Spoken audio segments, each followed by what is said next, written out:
Mr. President, Mr. Presiding Officer, may I just point out something to the witness?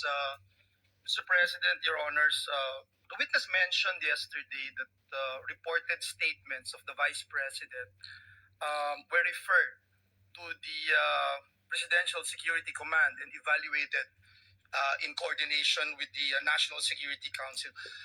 Just to assist the court in evaluating the relevance and weight of the government security response in determining whether the respondent's conduct constitutes an impeachable offense.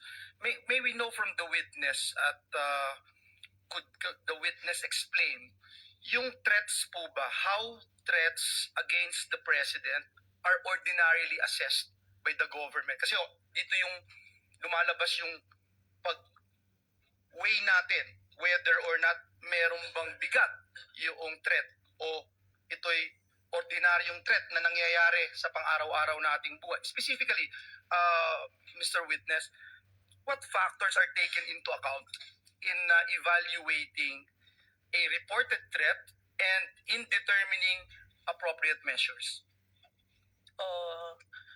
I can't answer on the part of the NSC or TNO because I'm not part of the institution. In your in your capacity as an In my agent? capacity, Yes.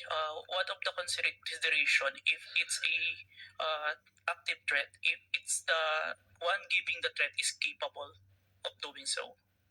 Meaning, If someone high-ranking officials, and if you say an official, have the capability or power over to implement those such threat, it is considered, sir. example, a mayor, perhaps? Would you say a high-ranking official? A congressman? Not- Or yung basihan po ng kanyang threat? Kunyari, ang threat ko, dadalhin kita doon sa buwan. Wala naman akong space shuttle.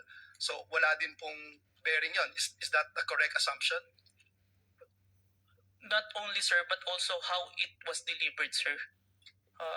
Like what was mentioned in that I mentioned previously, it was mentioned that no joke, no joke.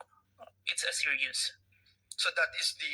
One of the considerations, That's sir. the consideration. Thank you very much. And lastly, Mr. Witness, you made mention na submit mo sa DOJ noong January 30. Is it the same affidavit that you submitted to the HOR?